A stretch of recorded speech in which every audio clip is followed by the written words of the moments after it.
I'm going to discuss the pros and cons of new construction residential for you. So I did a survey and there was a bunch of tips that came in. So we're going to get to those later. So I'm going to give you pros and cons and then some tips to get us through to the end. And I'm going to talk about the episodes that'll be upcoming.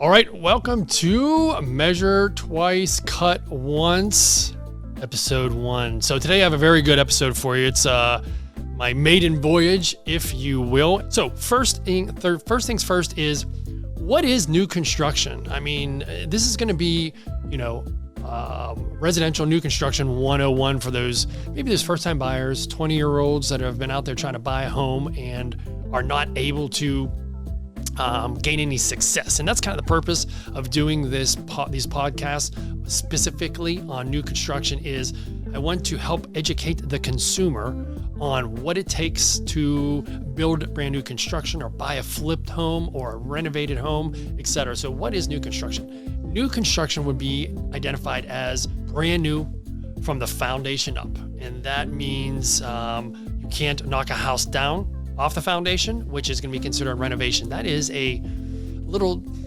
tip or this little trick that some of the renovators in the greater Pittsburgh area do, is so they don't have to stick with the new codes. They're grandfathered in as long as they're building something on a old foundation. Even though everything is brand new from the ground up, as long as it's on an old foundation, that is considered a renovation. Pretty interesting, huh? So brand new construction would be flat piece of ground. They come in, they install a foundation and build the house on top of that. So, and the reason why I'm doing this podcast is I have a lot of experience with brand new construction. I was just at a couple of job sites today. So previously I was at the Lawrenceville Lofts job site. Now, when we first started that project, the developer started that project almost 3 years ago. It was a parking lot and 2 dilapidated houses. So this is actually kind of called infill in a way. Infill was whenever they knock down what's existing and then build brand new. So it's brand new construction. They have to adhere to the codes, the local variances, etc. Pretty exciting stuff to watch it come from the ground up. I have new construction over in the central north side, a couple projects actually, and I just posted in my Instagram stories of the foundation that's dug in. So it's quite fascinating to watch if you're into new construction. It's just a dirt plot of land, right? And then they just go around the outsides and dig down to put the foundation in there. So you just have this mound of dirt, and then you have this big trench all the way around on all 4 sides, and then the foundation's going to go there. So just a little tip or a little nugget of information when it comes to listing properties on the MLS. We can list them as coming soon, almost in any condition they're in, but it takes a foundation in the ground for us to actually list them on the market as a regular listing. All right, so another thing is flipped properties or renovated properties. Flipped property is very simple. That is a property that is purchased, usually in distress. Sometimes the investor goes through a tax sale. Sometimes they go through the MLS. Sometimes some investors are so savvy that I've talked to that they just work in one area and they are known in that area. So if the guy that is the electrician or the guy that hauls away the junk hears of another house coming on the market, they will actually just go and talk to this guy and get the property. They got it from the inside out. Now, here's the thing, there's no laws. There's no industry standard. I have a new flipper in Millville, John Skender, and his mindset is, which I agree with, and that is you must gut it down to the studs. In order to sleep at night, you want to make sure years later that the family you put in there isn't going to have a fire hazard or the wall's not going to come down. So you have all level of different flippers out there, so to speak. And the good ones will just rip it down on the studs. They want to start over. They have their HVAC guy. They have a system in place. They know they have one thing that goes boom, boom, boom, boom, boom, right after another. And then you get a quality product at the end. The only thing you see as a buyer is going to be the drywall, the paint, the tile work, etc. And that's all the cosmetic stuff, which there are some lipstick on a pig type flippers, we call them. And that is they come in and just try to do it as cheap as possible. Sometimes that's all it needs. But if you get a flipper that goes all the way down to mechanics, that's a very good flipper, and you should feel very confident about getting that house. Last type of property I want to talk about before we get into pros and cons is a restoration. Full disclosure, I haven't actually represented anybody in a restoration. I've seen some TV shows that have restoration type projects. There's a lot of money in restoration. Restoration means you're trying to keep the front facade. So whatever it takes to keep that facade. And I know here in Pittsburgh, in the Mexican War Streets, they have a committee that makes sure you do not deface or detract from the original facade. So that's going to cost a lot more money than just siding over it or knocking it down. Some interior restorations might be if you have the original doorknobs. Maybe they've been painted over 1 million times. They sand those things down. The staircases have been painted white. The interior doors. So you can see how it's a lot more expensive because it's labor intense to try to restore all that stuff versus just taking it out and either throwing it away or taking it to someplace like Construction Junction. Somebody may make a table out of something like that. So restorations are not very popular in the greater Pittsburgh area, nor the Southeast Florida area where I also represent properties. I've recently been able to tour one of the listings that Austin Buyers has down in Miami, Fort Lauderdale area.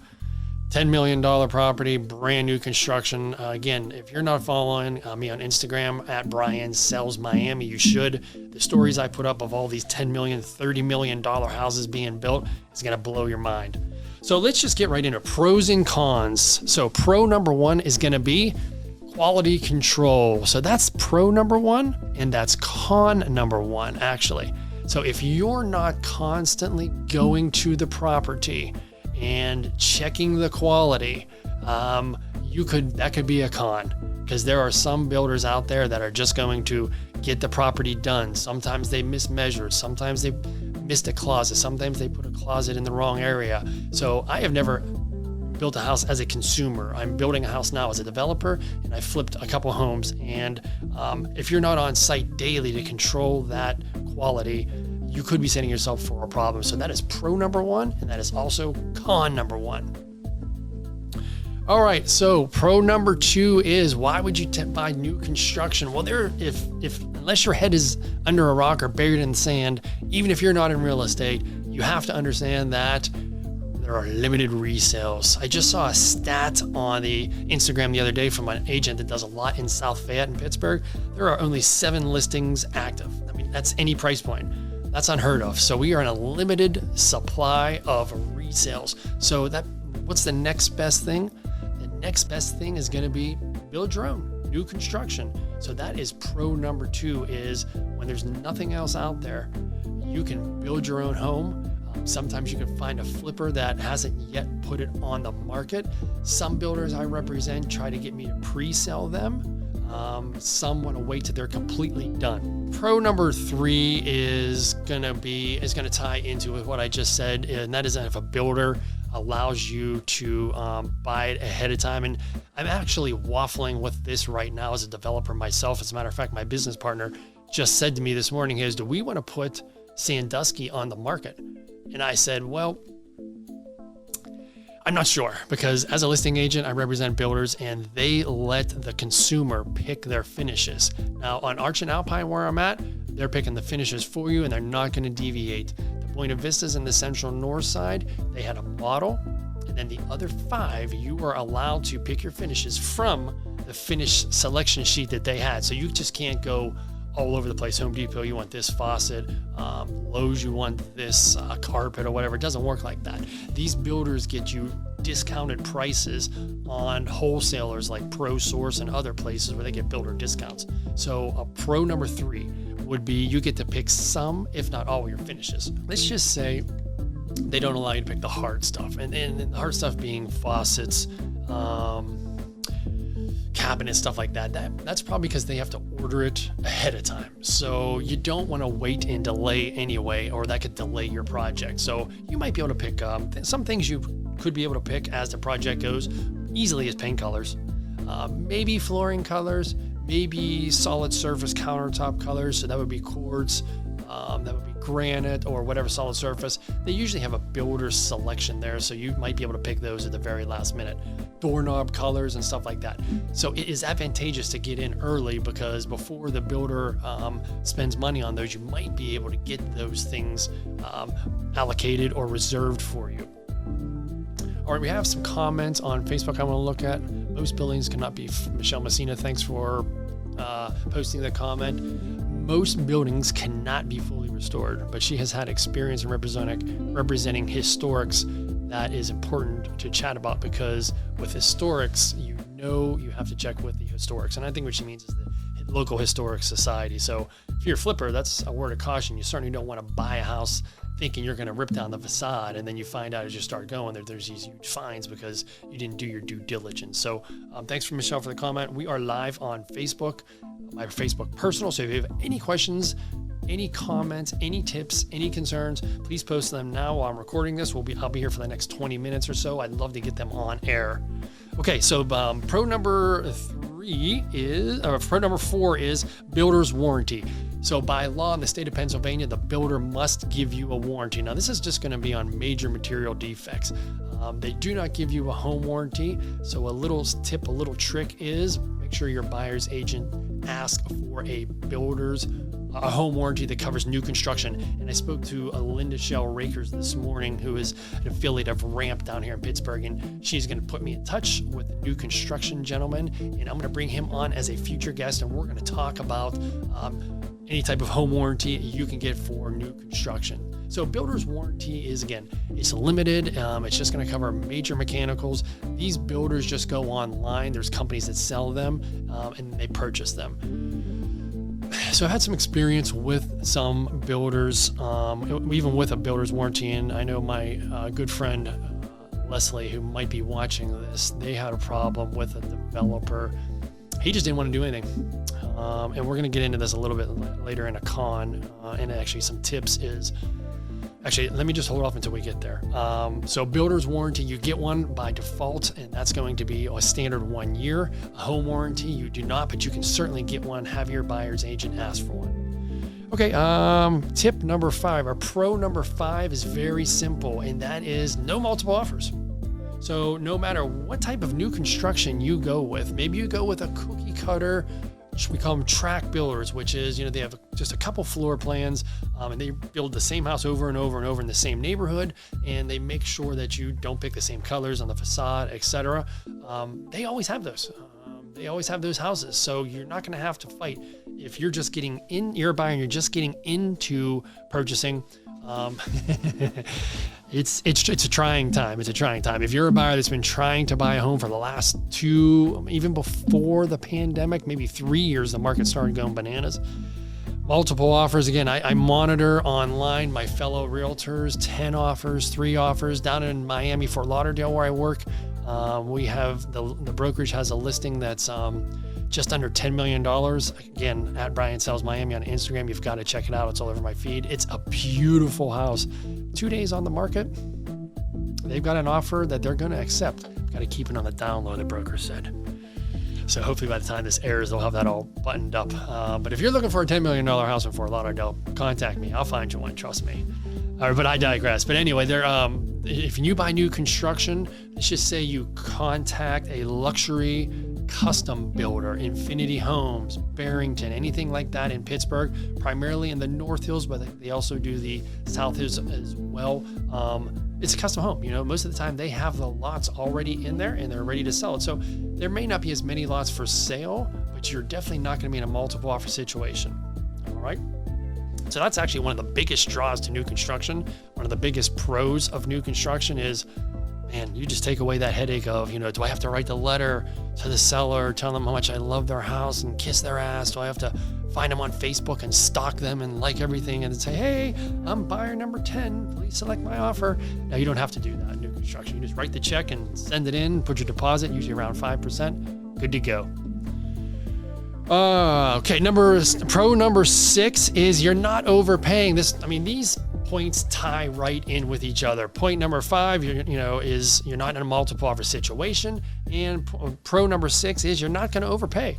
Now, it's relative. Everybody that's buying a house in this market across the United States, I don't care where you are at, you are overpaying. I mean, 5 years ago, the house was probably worth $100,000 less, but you're really left with no option because rents have gone through the roof and home values have gone through the roof. It's basically, where do you stop the bleeding? You can't sit on the sidelines forever. So you're not going to be overpaying with new construction. Pro number seven is you don't have to worry about any appraisal contingencies. New construction always appraises. I can't say I've fallen into a position where new construction didn't appraise. I mean, you basically set all the new construction houses in that community or in that condo building, set the actual standard. They lead the pack. So if an appraiser to come in and say new construction doesn't appraise, isn't going to really happen. And listen, if you're a buyer in a multiple offer situation on a resale, that is a major concern.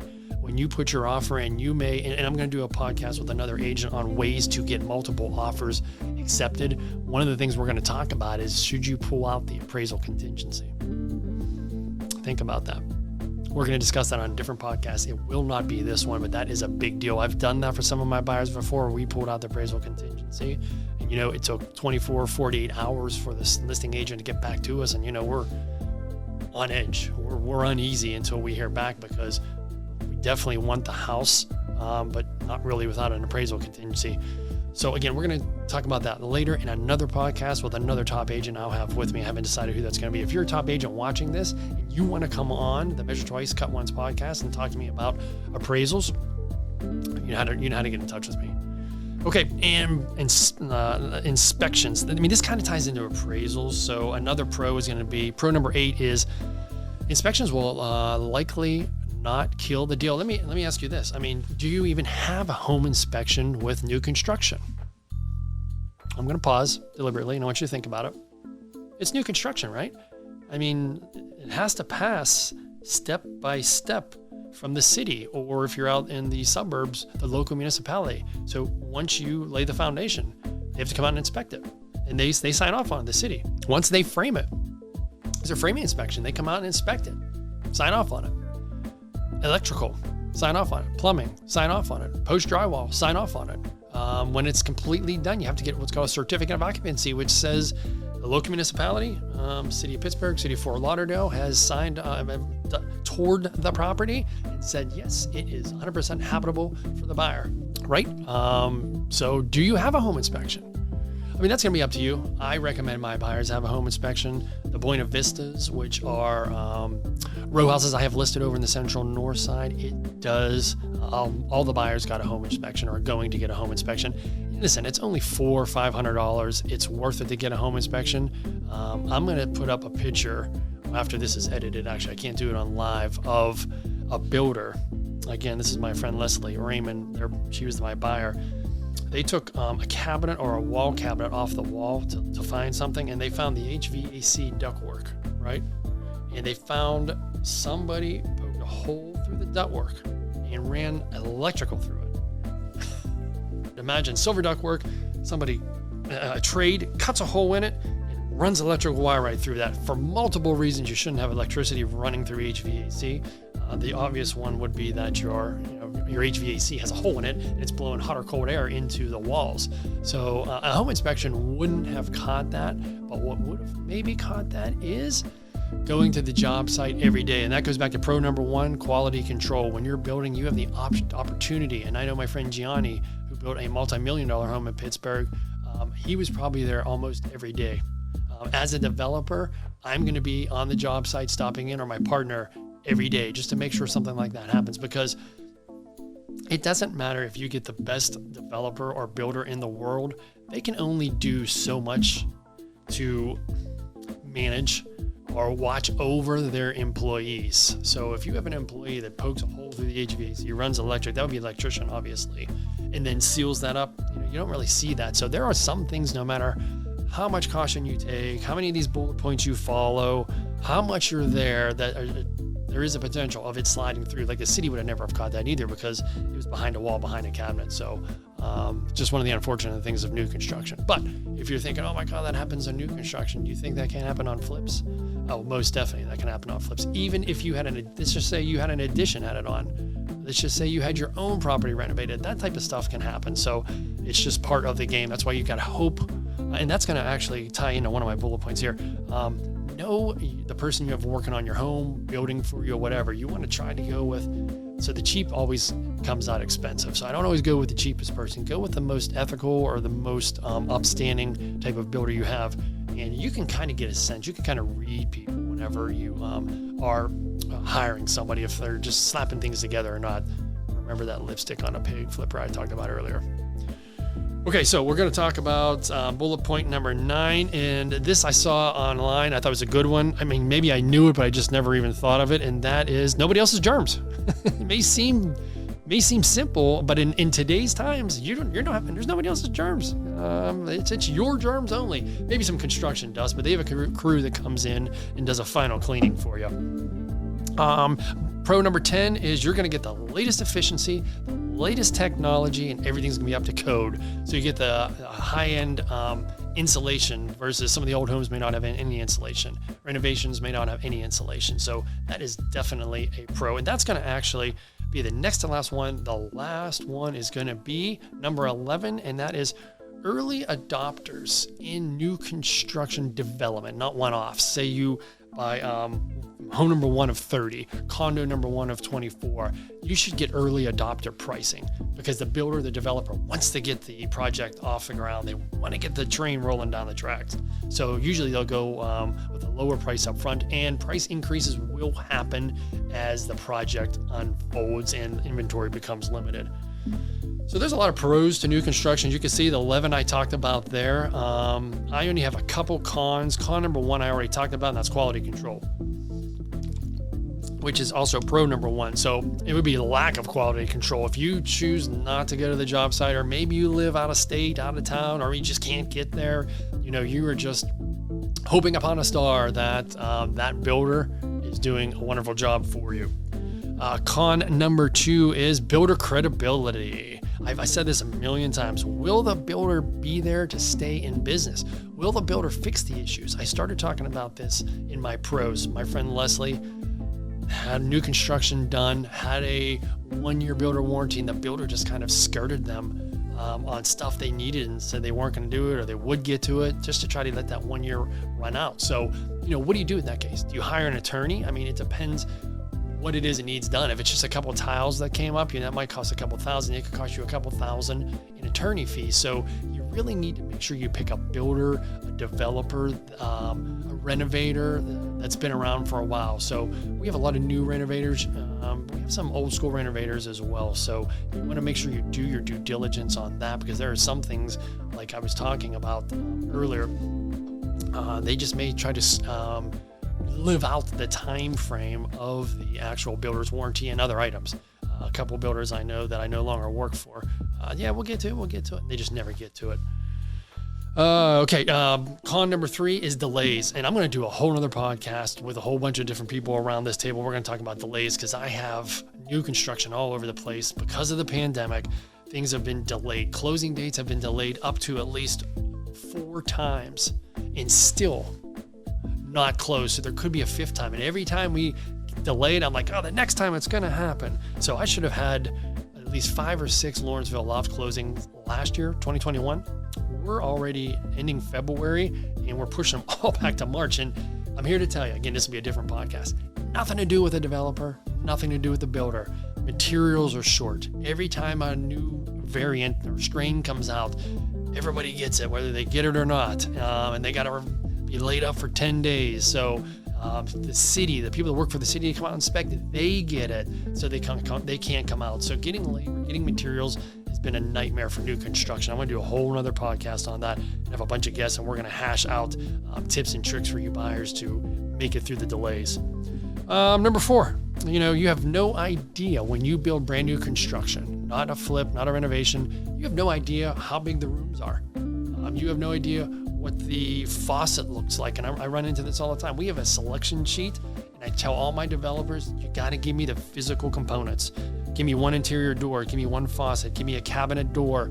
Buyers want to see this stuff. So a lot of times, buyers, you're not going to see this Just showed Arch and Alpine this weekend, and the buyer's agent said, do you have anything these buyers can tour that this developer did? Well, the housing market's so great, we don't have stuff just lying around. So the answer is unfortunately no, I don't have anything you can physically tour.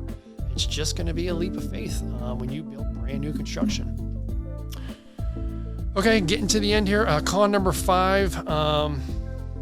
There may not be new construction available in your certain town. And I have Mount Lebanon here. So there might be some new construction a little bit here and there with Mount Lebanon, but Mount Lebanon is a hilly area in the local Pittsburgh community with not a lot of stuff there. So you may not even have the opportunity to get new construction in the community you want. All right, con number 6.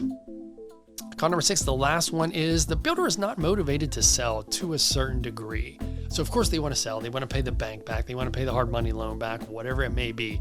But I'm telling you, they are less motivated than somebody that actually owns their home. So what does that translate to? Con number 6 translates to the price is fixed. For new construction, whatever the price is what they're getting 90% of the time. There's a couple builders that have maybe a couple condos that are overpriced and not selling, so they'll do some price adjustments in this market. But for the most part, there's really no haggling with new construction. Price is fixed. Okay, so that was pros and cons. Any comments on Facebook? I don't see any. If you're watching us on the record, make sure you comment below. So let's go a couple tips from consumers. I made a Facebook post recently asking about new construction experiences, and I had a couple consumers bring some tips up that I thought was awesome that you're going to want to know. You're going to want to know and research your builder. I kind of touched on that in the con. So a lot of the developers I represent, they maybe have one partner on one project, another partner on another project, another partner on another project. So they call it 123 Anywhere Street LLC. The next one will be 234 Street LLC. So the negative with that is you may be a fantastic builder, but you're not getting any street credibility.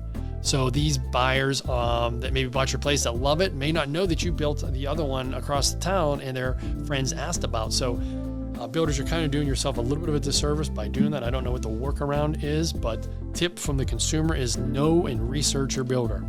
Bob Libertor put, do not skimp. You will regret it. So if it's something small, so we're not talking about a breakfast room that's $20,000. We're talking about maybe a carpet upgrade. So if you do a Ryan home or Harlan home or Ronda home, they have builder basic carpet and padding that is designed to last, I think, 3 years.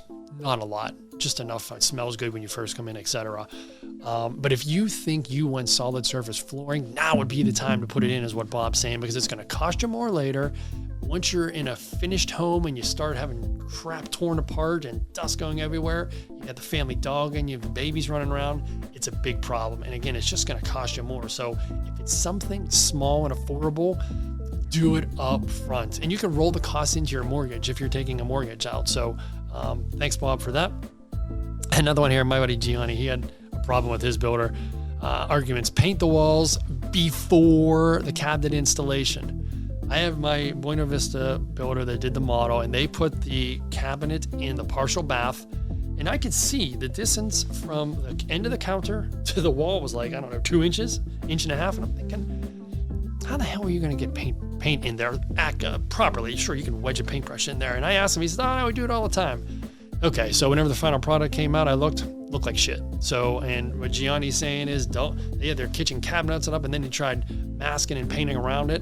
Make sure your builder paints, they usually spray it anyway, spray all the drywall first before the kitchen cabinets. So you can already see how this can become kind of an argument, right? The builder's like, I'm going to do it my way. I've been doing this for decades. And then you come in, the unsuspecting, uneducated buyer, and you're like, I don't know, I want you to paint it there. And then they might say, yeah. And if you don't come back, you'll never know. So again, it goes back to pro number 1, and that is quality control. You want to show up on the job site. And this next point ties right into it. Don't let the builder change your design ideas to what they've done for decades. So with experienced builders comes a good experience, good quality. You can trust them not to poke a hole through the HVAC and run the electric, but they're probably going to be kind of staunch and stubborn and say, we've been doing this way for decades.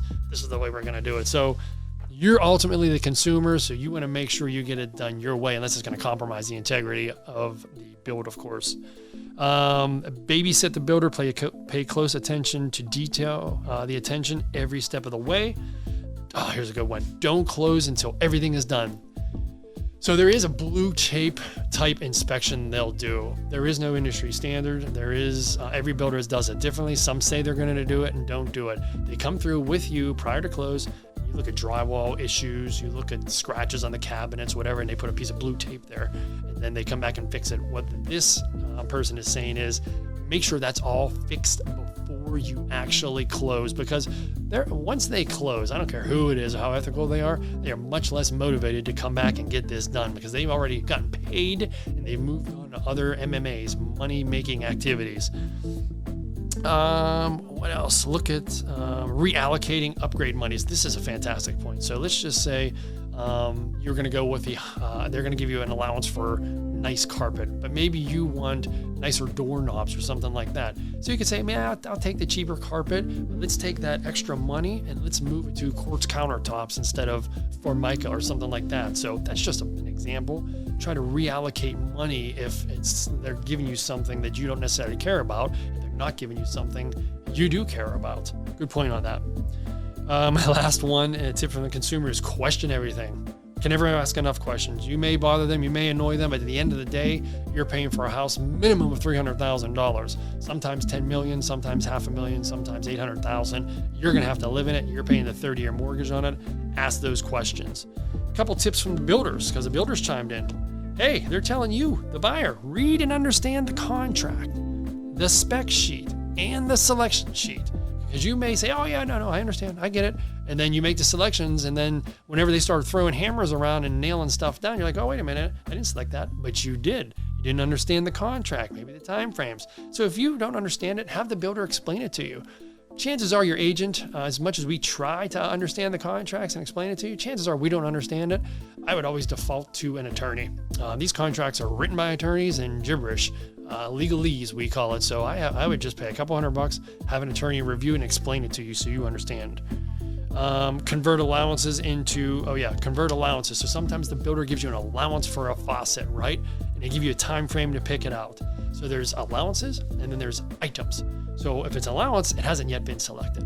And you're just, researching colors, researching the manufacturer, whatever. An item means you selected it. They know the price. So this will help prevent overruns later on down the line. You select all your stuff and turn them from allowances, dreams, into items, actual things that are going into the house. That helps, like I said, that helps avoid overruns and change orders, etc.